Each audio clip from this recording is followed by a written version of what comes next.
Hello students, welcome to the English class of 12th standard। हमने last video में Helen Keller की जो speech थी उसके बारे में पढ़ रहे थे हम, और अब हम उसी स्पीच को कंटिन्यू करते हैं। लास्ट में हमने ये पढ़ा था कि अगर जो वर्कर्स का जो क्लास है वो अगर अपने लिए जस्टिस मांगता है और बेसिक जस्टिस और अपनी सैलरी को बढ़ाने की मांग करता है, तो उनके जो सत्ता अधिकारी हैं वो उनको पकड़कर जेल में डाल देते हैं। उसके बाद का हम कंटिन्यू करते हैं। We are not free unless the man who frame and execute the laws represent the interest of the lives of the people and no other interest।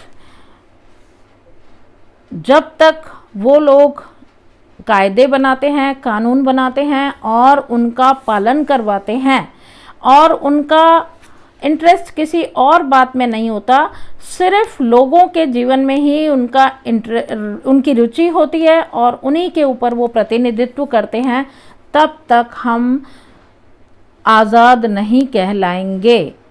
The ballot does not make a free man out of a wage slave। केवल मतदान जो है वो पगार लेने वाले गुलाम को एक आज़ाद व्यक्ति में नहीं बदल सकता। There has never existed a truly free and democratic nation in the world। सच्चे अर्थों में ट्रूली मतलब सही मायने में तो पूरे विश्व में कोई भी आज़ाद और एक लोकशाही राष्ट्र कोई भी देश नहीं है। From time immemorial men have followed with blind loyalty the strong men who had the power of money and the armies।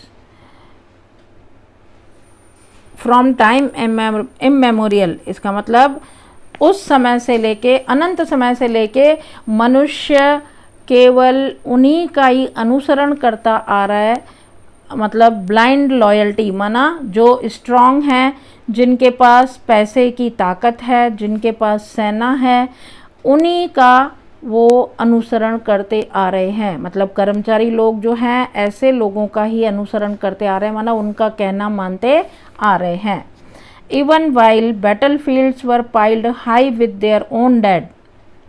यहाँ तक कि युद्ध भूमि में उनके खुद के ही लोगों के लाशों के ढेर लग जाते हैं। They have tilled the lands of the rulers वो शासकों की ज़मीन का रक्षण करते हैं। And have been robbed of the fruits of their labour, और उन्हीं के मेहनत का फल भी लूटते हैं। ऐसे शोषण करने वाले लोगों का भी कर्मचारी अनंत समय से अनुसरण करते आ रहे हैं। They have built palaces and pyramids, temples and cathedrals that held no real shrine of liberty. उन्होंने बहुत सारे महल बनाए हैं, पिरामिड्स बनाए हैं, मंदिर बनाए हैं, गिरजाघर बनाए हैं, लेकिन वास्तव में स्वतंत्रता का कोई भी सही मायनों में स्वतंत्रता का कोई स्मारक नहीं बनाया। As civilization has grown more complex, the workers have become more and more enslaved। जैसे जैसे सभ्यता का विकास होता गया, जैसे जैसे और ज़्यादा सभ्यता जटिल होती गई, वैसे वैसे जो वर्कर्स हैं, जो कर्मचारी हैं, वो और ज़्यादा गुलाम होते चले गए। Until today they are little more than parts of the machine they operate। Until today माना आज तक भी वो एक मशीन के एक हिस्से के बराबर रहे हैं। जिस प्रकार मशीन के पार्ट्स को या मशीन को ऑपरेट किया जाता है, उसी तरह ही उन कर्मचारियों को, इंसानों को भी चलाया जा रहा है मशीनों की तरह। Daily they face the dangers of rail road, bridge, sky scraper, freight train, stock hold, stock yard and training at the docks, on the railroads and underground and on the seas। उनको daily they face, उनको रोज़ ही सामना करना पड़ता है। Rail roads माना जो पटरी होती है, रेल की पटरी होती है, उस पे आपने देखा होगा काम करते करते किसी की अंगुलियां कट जाती हैं, किसी लाइफ चली जाती है। बहुत सारे ऐसे खतरे, ब्रिज बनाते समय ब्रिज कोलैप्स हो जाते हैं, टूट जाते हैं। आप रोज़ आए दिन ये समाचार सुनते रहते हैं। स्काई स्क्रैपर माना गगनचुंबी इमारतें बनाते समय, फ्रेट ट्रेन माना मालगाड़ी में सामान भरते समय, या फिर स्टॉक होल्ड का मतलब होता है फायर रूम ऑफ शिप, अर्थात शिप में जो आग के लिए जो ईंधन डाला जाता है, उसमें तबेलों में जो पशुशालाएं होती हैं उनमें, और जो ट्रेनिंग एट द डॉक्स, जहाज का घाट होता है वहाँ पे उनको ट्रेनिंग दी जाती है। इन सब पर on the railroads and underground and on the seas, चाहे वो रेल रोड्स हों, चाहे ज़मीन के अंदर हो, चाहे समुद्र में हो, उनके जीवन पर खतरा बना ही रहता है और आए दिन उनको खतरों का सामना करना पड़ता है। यहाँ तक कि उनका जीवन भी कई बार चला जाता है। They move the traffic and pass from land to land the precious commodities that make it possible for us to live. आपने देखा होगा दे मूव द ट्रैफिक, वो ट्रैफिक को चलाते हैं and pass from land to land माना एक राज्य से दूसरे राज्य, एक ज़मीन से दूसरी ज़मीन, एक शहर से दूसरे शहर तक जो कीमती चीज़ें वो पहुंचाते हैं, जिनसे कि हमारा जीवन जीना संभव हो सका है। तो वो जैसे आप देखते हो कहीं पे टैंकर्स, ये क्या चलते हैं, जेसीबीज, इतनी भारी भरकम मशीनें, ट्रक्स चलते हैं जो सामानों को इधर उधर ले जाते करते हैं। रास्ते में उनके एक्सीडेंट्स होते हैं, कई बार ट्रक्स में आग लग जाती है, कभी टैंकर में ऐसा होता है। तो ये सब हमारे लिए, वो भी कर्मचारी हैं, उनको महीने की बहुत ही सीमित पगार मिलती है। इतना सब करने के लिए वो महीनों अपने घरों से बाहर रहते हैं, अपने परिवार से दूर रहते हैं, उसके बाद भी उनको बहुत सीमित सी, बहुत कम पगार में इतना काम करवाया जाता है। And what is their reward? इतना सब काम करने के पीछे उनको रिवॉर्ड माना उनको इनाम क्या मिलता है? स्कैंटी वेज, इसका मतलब बहुत कम वेतन। ऑफन पॉवर्टी मतलब अक्सर गरीबी का सामना करना पड़ता है। रेंट्स देने पड़ते हैं, taxes, tributes and war compensation. अगर उनकी जान चली भी जाती है तो उनको क्या मिलता है? वॉर कंपनसेशन माना युद्ध में अगर उनकी जान चली गई तो आप देखते हो ना उनको क्या देते हैं, उनके परिवार को 2 लाख 4 लाख दे के, अर्थात उनकी जान की कीमत लगाई जाती है। The kind of preparedness the workers want is recognition and reconstruction of their whole life. The kind of preparedness, कर्मचारियों को जो मिलने की तैयारी की जा रही है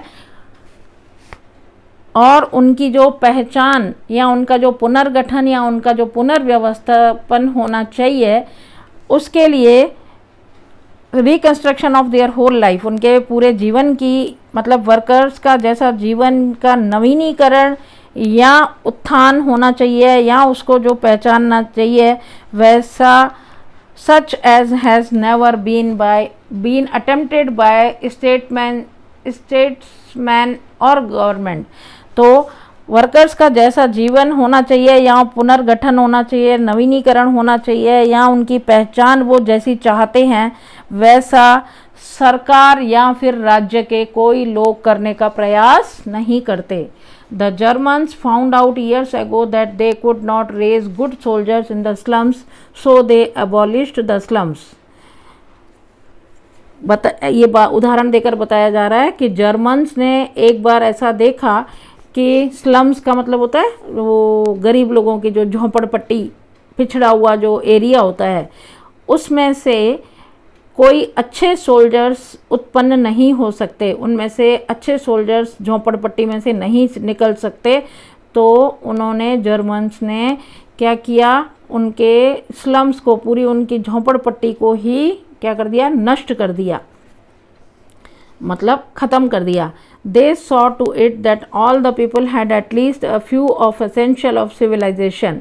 उन्होंने केवल ये देखा that all the people had at least a few of the essential, और मतलब सभ्यता में केवल उन लोगों की ज़रूरत है जिन, और उन्हीं को ही वो सब दिया गया। डिसेंट लॉजिंग, जो कुछ देश के लिए या जो कुछ मतलब उन बड़े ऊंचे पदों के जो लोग हैं उनके लिए काम आ सके, उन्हीं को डिसेंट लॉजिंग माना एक अच्छा रहना, क्लीन स्ट्रीट्स, साफ़ सुथरी सड़कें, होलसम ऑफ स्कैंटी फूड, अर्थात मतलब उनको जितना ज़रूरी है उतना खाना, प्रॉपर मेडिकल केयर, उनको उनके स्वास्थ्य आरोग्य की सुविधाएं प्रदान करना, and proper safe guard for the workers in their occupations, क्योंकि उनको ये सब जो अच्छे सोल्जर्स हैं जो देश को काम आते हैं उनके लिए ये सब उनको प्रदान करना पड़ता है। तो उनको पता था कि स्लम्स में से कोई अच्छे सोल्जर्स उत्पन्न नहीं हो सकते, उनको ये सब देना पड़ेगा,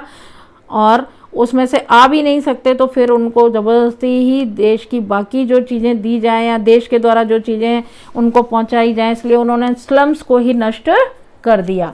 that is only A small part of what should be done. ये तो केवल उनके लिए एक छोटा सा भाग था जो किया गया था। It is your business to force these reforms on the administration.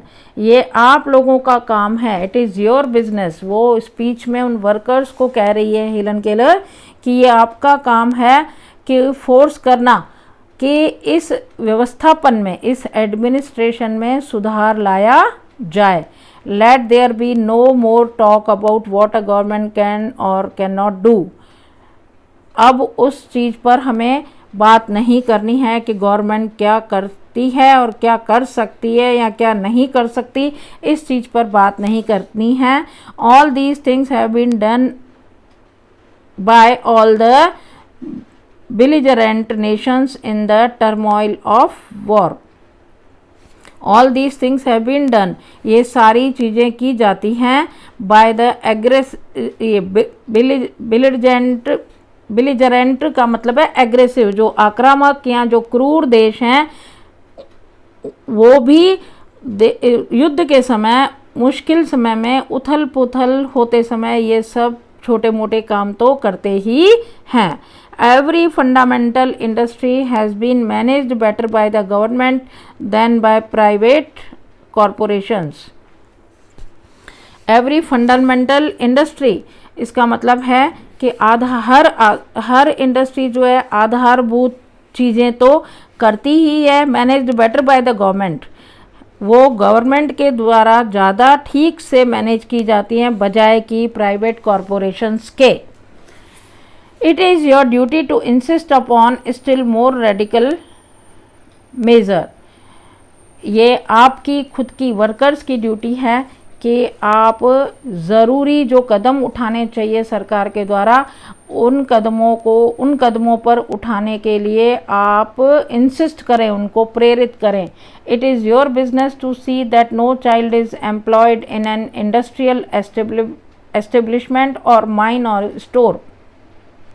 ये आपका काम ही है देखना कि कोई भी बच्चा छोटी उम्र में किसी इंडस्ट्री में काम नहीं करे, किसी बड़े उद्योग में काम नहीं करे, किसी खानों में, किसी स्टोर पर उसे मतलब जो बाल मजदूरी उससे न करवाई जाए, and that no work is needlessly exposed to accident or disease, और उनको किस बिना ज़रूरी काम में न जोड़ा जाए जिससे कि उनको कोई एक्सीडेंट हो, उनके साथ कोई दुर्घटना हो या उनको कोई बीमारी हो, ऐसे कामों में उन बच्चों को न जोड़ा जाए।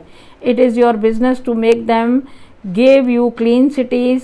ये आपका काम है देखना कि टू मेक देम गिव, कि वो आपको दें, क्या दें, क्लीन सिटीज़, साफ़ सुथरा शहर, फ्री फ्रॉम स्मोक, धुआं और पॉल्यूशन से स्वतंत्र, मतलब वहाँ फ्री ये पॉल्यूशन ना हो। डर्ट एंड कंजक्शन, इसका मतलब है वहाँ गंदगी भी ना हो और भीड़ भाड़ वाला शोर शराबे वाला स्थान भी ना हो। It is your business to make them pay you a living wage, और ये उनका काम है आपका काम है देखना कि वो आपको लिविंग वेज माना आपको अच्छी तरह से जीने और रहने लायक क्या पगार प्रदान करें। It is your business to see that this kind of preparedness is carried into every department on the nation until everyone has a chance to be well born, well nourished, rightly educated, intelligent and serviceable to the country at all times. It is your business to see, ये आप ही का काम है देखना कि ये इसके लिए आप अब तैयार हो जाओ। Is carried into every department, कि आप ये ऐसा करो कि हर डिपार्टमेंट में, देश के हर विभाग में हर किसी व्यक्ति को सही तरीके से वो जन्म ले, उसका सही तरीके से पालन पोषण हो, उसको प्रॉपर उचित शिक्षा मिले, मतलब उचित शिक्षण प्राप्त कर सके, बुद्धिमानी से काम कर सके और serviceable to the country at all times, और उनको और वो सारे समय देश के लिए सर्विसेबल का मतलब काम करने लायक वो बन सके। Strike against all ordinances and laws and institutions that continue the slaughter of peace and the cruelty of war. आप उन नियम और कायदों के विरोध में हड़ताल करो, स्ट्राइक करो, एंड इंस्टीट्यूशंस और उन संस्थाओं का जो कि शांति का और जो युद्ध के द्वारा फैलाई हुई जो क्रूरता है, निर्दयता है, उसका क्या कर रही है, कत्ल कर रही है। ऐसी संस्थाओं का भी क्या करो, आप विरोध करो, हड़ताल करो उनके विरोध में। Strike against war for without you know battles can be fought. आप हड़ताल करो उस युद्ध की भी, मतलब आपको युद्ध करने के लिए कहा जाए तो आप युद्ध का भी विरोध करो। क्यों? क्योंकि आप उन मालिक, जो आपके दुश्मन है, आपके मालिक, आप उन्हीं के लिए ही युद्ध करने जा रहे हो और युद्ध में नुकसान आपका ही हो रहा, उनका कुछ नहीं हो रहा। तो अगर आप विरोध करोगे तो आपके बिना, for without you know battles can be fought, अगर आपने विरोध किया तो आपके बिना कोई युद्ध नहीं लड़ा जा सकता। Strike against manufacturing scrap and gas bombs, आप उनका भी विरोध करो जो कि कचरा और गैस बॉम्ब्स, कचरा और जो बारूद वगैरह है भर कर जो गैस के बॉम्ब्स बनाए जाते हैं, and all other tools of murder, और हत्या करने के जो भी टूल्स, औजार हैं, हथियार हैं जो बनाए जाते हैं, उनका भी विरोध करो, उनको बनाना बंद करवाओ। Strike against preparedness that means death and misery to millions of human beings, आप उसका भी विरोध करो जो तैयारी कर रहे हैं, काहे कि that means death and misery, जिसका परिणाम क्या निकलता है, या तो मृत्यु या लाखों इंसानों को क्या मिलता है, कष्ट। मिजरी माना दुख मिलता है, कष्ट मिलता है, उन सब का भी विरोध करो। बी नॉट डम, गूंगे मत बनो। ओबीडियंट स्लेव्स, आज्ञाकारी गुलाम भी मत बनो। इन एन आर्मी ऑफ डिस्ट्रक्शन, अर्थात विनाश की सेना में आज्ञाकारी गुलाम मत बनो और गूंगे मत बनो। Be heroes in an army of construction, इसका मतलब है कंस्ट्रक्शन माना सर्जन, डिस्ट्रक्शन का अपोजिट, कंस्ट्रक्शन माना कुछ भी नया सर्जन करना, सृजनात्मकता जिसको कहते हैं, उसके हीरोज बनो। हीरोज माना उनके, उसकी कंस्ट्रक्शन की सेना के हीरो बन के दिखाओ। डिस्ट्रक्शन के ओबीडियंट स्लेव्स मत बनो, डम्ब मत बनो। इसका मतलब आपको अभी आवाज़ उठाने की ज़रूरत है। अगर आपने आवाज़ नहीं उठाई, विरोध नहीं किया, तो ये जो आपके मालिक हैं और जो आपके दुश्मन हैं वो आपका अंत तक शोषण करते ही रहेंगे। तो इस स्पीच में वर्कर्स को प्रेरित कर रही है, ये एक वर्कर्स के लिए मोटिवेशनल स्पीच थी, किसकी, हेलन केलर की। तो ये लेसन यहीं ख़त्म होता है और नेक्स्ट पेज पे आपको ग्लॉसरी दी हुई है, नोट कर लीजिएगा। और ये लगभग इस साल के लिए जो 30% लेस करने के बाद ये आपका लास्ट लेसन था। इसके बाद बाकी के लेसन्स का हम राइटिंग वर्क और ग्रामर वगैरह सब करेंगे, लेकिन लेसन ये लास्ट था। इसके बाद के जो 4 लेसन हैं वो ओमिट किए गए हैं, 7th 8th 9th और 10th, ये 4 लेसन ओमिट किए हुए हैं। पूरा आपको सिलेबस मैंने भेज दिया है, आप बड़े ध्यान से हर चीज़ को करेंगे। इन बाकी के चारों लेसन्स में से आपको क्वेश्चन आंसर्स नहीं पूछे जाएंगे, लेकिन इनकी पूरी ग्रामर आपकी आएगी, पूरा इसका असाइनमेंट वर्क जो है वो सारा आएगा। तो ग्रामर और असाइनमेंट वर्क के लिए आपको 10 के 10 लेसन तैयार करने हैं। सिर्फ आपको ये 4 पीछे के लेसन पढ़ने नहीं हैं और आपको पढ़ाए भी नहीं जाएंगे। तो ध्यान दें, इन लेसन्स को एक बार फिर से रीड करें, अच्छे से पढ़ें, और इनकी ग्रामर और मेन है वोकेबलरी पर भी आपको ध्यान देना है, उसमें से क्वेश्चंस आएंगे।